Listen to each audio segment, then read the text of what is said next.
जय गुरु जी संगत जी। गुरु जी की सारी प्यारी प्यारी संगत को मेरा दिल से प्रणाम। संगत जी, गुरु जी सत्संग चैनल पर आप सभी का हार्दिक स्वागत है। संगत जी, गुरु जी कहा करते थे कि सत्संग करन वाले दा भी भला ते सत्संग सुनन वाले दा भी भला। संगत जी, आप हर एक सत्संग को शुरू से लेकर अंत तक जरूर सुने, क्योंकि हर सत्संग में आपके सभी सवालों के जवाब होते हैं। संगत जी, आज की सत्संग को शुरू करने से पहले हम मंत्र जाप करते हैं। ओम नमः शिवाय, शिव जी सदा सहाय। ओम नमः शिवाय, गुरु जी सदा सहाय। जय गुरु जी संगत जी, आइए हम सत्संग को शुरू करते हैं। गुरुर् ब्रह्मा गुरुर्विष्णु गुरुर्देवो महेश्वरा गुरुर् साक्षात परब्रह्म तस्मै श्री गुरुवे नमः। जय गुरु जी। गुरु जी की प्यारी प्यारी संगत को जय गुरु जी। संगत जी, आज हम गुरु जी की डिवाइन बुक दिव्य आभा के 64वें और 65वें अध्याय का श्रवण करेंगे। संगत जी, हमारे गुरु जी महाराज तो त्रिकालदर्शी हैं।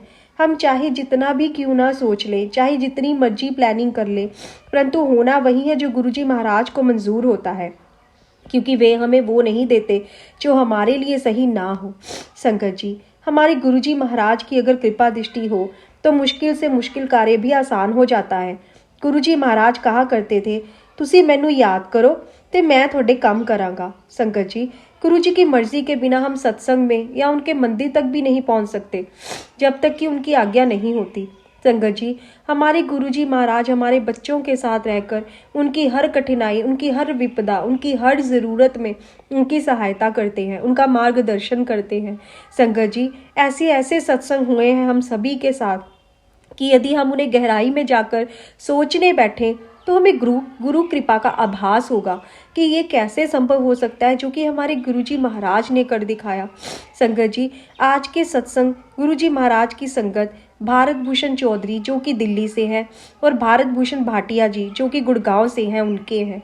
तो आइए संगत जी, हम आज के उनके दिव्य सत्संगों को सुनकर अपने जीवन को भी लाभान्वित करें। लेखापाल द्वारा गुरु आशीष की गणना। मैं गुरुजी के संपर्क में जनवरी 2000 में आया, जब मेरा 22 वर्षीय पुत्र एक बड़ी संस्था के साथ अधिकृत लेखापाल का अध्ययन कर रहा था। वह गत 2 वर्ष से पीठ चूल से पीड़ित था, पिछले 10 मास से बिस्तरे पर था और उसे हिलने डुलने और बैठने में अति वेदना होती थी। मैंने उसे दिल्ली, जालंधर, इंदौर, पलवल और सोना के सब बड़े विशेषज्ञों और हकीमों को दिखा दिया था। इसके अतिरिक्त ज्योतिषियों को भी दिखा चुका था। सब यही कहते थे कि उसे कोई समस्या नहीं है और उसका भविष्य अति उज्जवल है। फिर दिसंबर 1999 में मेरे बड़े भ्राता श्री शिव कुमार चौधरी, एक वरिष्ठ पुलिस अधिकारी, ने दिल्ली के पुलिस आयुक्त डॉक्टर कृष्णकांत पाल के घर पर गुरु जी के दर्शन किए। शीघ्र ही जनवरी 2000 के प्रथम सप्ताह में हमने एम्पायर स्टेट में गुरु जी के दर्शन किए। उस दिन पहली बार 10 माह के उपरांत मेरा पुत्र शरद गुरु जी के चरणों में 2.5 घंटे तक बिना किसी वेदना के जमीन पर बैठा रहा। जब हम चलने को हुए तो गुरु जी ने अगले दिन आने को कहा। हमने वही किया। गुरु जी के प्रश्न करने पर मैंने उन्हें अपने पुत्र के पीठ दर्द के बारे में बताया। गुरु जी ने कहा कि उन्होंने उसे पहले ही आशीर्वाद दे दिया है और ताम्र लोटा लाने को कहा। गुरुजी ने उसे अभिमंत्रित किया। उसमें से 1 मास तक जल पीने के पश्चात मेरा पुत्र बिल्कुल स्वस्थ हो गया। अब वह अधिकृत लेखापाल बनकर एक अंतर्राष्ट्रीय संस्था के साथ कार्यरत है। गुरु कृपा से उसे 1.5 वर्ष के लिए अमेरिका भेजा गया है। गुरुजी ने मेरी बेटी को स्वस्थ किया। गुरुजी की असीम कृपा से मेरी बेटी को MBA पाठ्यक्रम में प्रवेश मिल गया था। उसकी कक्षाएं 1 सितंबर से आरंभ होनी थी, पर 1 अगस्त से उसे मियादी ज्वर ने घेर लिया। मेरी बहन के पुत्र डॉक्टर गिरीश बजाज ने उसकी चिकित्सा आरंभ की। वह उसे देखने के लिए प्रतिदिन प्रातः 8 बजे चिकित्सालय जाने से पूर्व घर आते थे। सब प्रयास करने पर भी ज्वर कम नहीं हो रहा था। 24 अगस्त को गुरुजी ने जब मेरी पत्नी के संगत में ना आने के बारे में प्रश्न किया तो मैंने उन्हें बताया कि वह रोग संतप्त बेटी की देखभाल में लगी हुई हैं। गुरुजी ने कहा कि यह उनको पहले क्यों नहीं बताया गया। उन्होंने अपने चरणों से एक फूल माला उठाकर मुझे देकर कहा कि उसे एक बाल्टी जल में डालकर उस जल से बेटी को स्नान कराना है। अगले दिन प्रातः मेरी बेटी ने वैसा ही किया और उसका तापमान एकदम गिरकर 98.5 डिग्री हो गया। पिछली रात्रि को 101 डिग्री था। जब 8 बजे डॉक्टर बजाज आए तो वह तापमान में गिरावट देखकर अचंभित रह गए। 4-5 दिन में मेरी बेटी पूर्णतया स्वस्थ हो गई और उसने विधिवत अपने विद्यालय जाना आरंभ कर दिया। डॉक्टर बजाज इससे इतने प्रभावित हुए कि उन्होंने भी गुरुजी के दर्शन की अभिलाषा आशा करी और उनके भक्त हो गए। वीज़ा कोई कठिनाई नहीं। मेरा भांजा चिकित्सा विज्ञान के स्नातकोत्तर पाठ्यक्रम के लिए अमेरिका जाना चाहता था। अमेरिकी दूतावास भारतीय चिकित्सकों और चिकित्सक विद्यार्थियों को वीज़ा सरलता से नहीं देता था। मैंने गुरुजी से उस पर कृपा करने की विनती की जिससे वह वहां जाकर अपना स्वप्न साकार कर सके। गुरुजी ने मुझे झिड़की लगाई कि आए दिन मैं उनसे अनुग्रह करता रहता हूँ। मैंने उत्तर दिया कि 3 व्यक्ति मन की आशा पूर्ण कर सकते हैं। सर्वप्रथम ईश्वर जिसे किसी ने नहीं देखा, दूसरे माता पिता जो अभी संसार में नहीं है, और तीसरे गुरुजी जो अपने आशीर्वाद से सब कुछ कर सकते हैं। केवल वह ही मेरी पहुंच में है। गुरुजी ने कल्याण हो गया कहकर उत्तर दिया और मुझे अपने भांजे को वीजा के लिए अमेरिकी दूतावास भेजने को कहा। हम चकित रह गए जब अमेरिकी दूतावास में वीजा अधिकारी ने उससे अधिक प्रश्न नहीं पूछे। यद्यपि दूसरे आवेदकों से 45 से 50 मिनट तक प्रश्न करने के बाद भी वीजा मना कर दिया जाता था, पर उसे सहायता से वीजा मिल गया। आज मेरा भांजा अमेरिका में सुखी दाम्पत्य जीवन व्यतीत कर रहा है। लंगर के उपरांत दावत। एक वरिष्ठ आयकर अधिकारी मेरे साथ गुरुजी के दर्शन के लिए आया करते थे। एक शुक्रवार को गुरुजी ने हमें अगले दिन आने को कहा। उस शनिवार की संध्या को हमने केवल पुरुषों के लिए मदिरा और भोज का आयोजन किया था।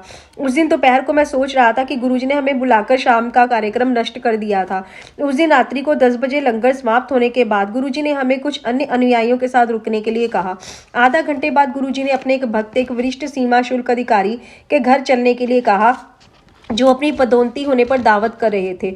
जब हम उनके घर पहुंचे तो हमें पेय प्रस्तुत किए गए। मैं और मेरे मित्र गुरुजी की उपस्थिति में ये लेने से हिचकिचा रहे थे। तब गुरुजी ने मेरी आंखों में आंखें डालकर कहा कि दोपहर को तो मैं शाम का कार्यक्रम नष्ट होने की बात कह रहा था। अब यहाँ पर मैं प्रसन्नचित होकर जितना चाहूँ पी सकता हूँ। मेरी आंखों में आंसू आ गए। मैं गुरुजी के चरणों में गिर पड़ा और मात्र इतना ही कह पाया कि आप अंतर्यामी हो। मेरे चालक को गुरुजी के दर्शन हुए। मेरा वाहन चालक सुरेश धार्मिक प्रवृत्ति का है। एक दिन मैंने उसे संगत में अंदर आकर गुरुजी के दर्शन करने को कहा, पर वह समस्त भद्रजनों की उपस्थिति के कारण झिझक रहा था। संगत के उपरांत मैं किसी को विदा करने अंतर्राष्ट्रीय विमानपत्तन गया था। 2 बजे के आसपास जब मेरी गाड़ी मुख्य मार्ग पर मुड़ रही थी तो मैंने गुरुजी को वहां पर कुछ अनुयायियों के साथ देखा। मैंने सुरेश को रुकने को कहा और हम दोनों ने उतरकर गुरुजी के चरण स्पर्श किए। गुरुजी मुस्कुराकर बोले कि मेरी इच्छा अपने वाहन चालक को उनके दर्शन कराने की थी, इसलिए वह आए थे। मेरे पास उनको धन्यवाद करने के लिए शब्द भी नहीं थे। शिव अवतार। मेरे छोटे भाई की पत्नी के गले में कुछ असाधारण सूजन थी और हमें भय था कि वह कैंसर ना हो। गुरुजी को बताने पर उन्होंने कहा कि हम चिंता ना करें और उसकी चिकित्सा अखिल भारतीय आयुर्विज्ञान संस्थान में करवाएं। मेरे एक संबंधी जो शल्य चिकित्सक है ने वहां पर डॉक्टर शर्मा से संपर्क करने को कहा। डॉक्टर शर्मा गुरुजी के अनुयायी हैं और उनके कृपा पात्र हैं। उस दिन संध्या को जब हम गुरुजी के पास गए तो उन्होंने कहा कि डॉक्टर शर्मा उसकी शल्य चिकित्सा करेंगे। गुरुजी के कथनानुसार डॉक्टर शर्मा ने ही उसकी शल्य क्रिया करी और वह बिल्कुल स्वस्थ है। मुझे पूर्ण विश्वास है कि गुरुजी शिव के अवतार हैं। वे सब कुछ जानते हैं और समय आने पर बिना पूछे ही अपना आशीर्वाद दे देते हैं। उनकी शरण में आए प्रत्येक अनुयायी को सब प्राप्त हो जाता है। गुरुजी के लिए जाति और धर्म अर्थहीन है। उनकी दृष्टि में संसार के सब प्राणी एक समान है। शिव ने गुरुजी को इस संसार में हम सबके जीवन की यातनाओं कष्टों से मुक्त करने के लिए भेजा है। गुरुजी ने सबको ओम नमः शिवाय शिवजी सदा सहाय का मंत्र दिया है। मैं उसमें ओम नमः शिवाय गुरुजी सदा सहाय, ओम शांति और जय गुरुदेव जोड़कर उसका संशोधन करना चाहूंगा। आर्थिक चिंताओं से मुक्ति। हम गुरुजी के पास 4 जनवरी 2003 को आए।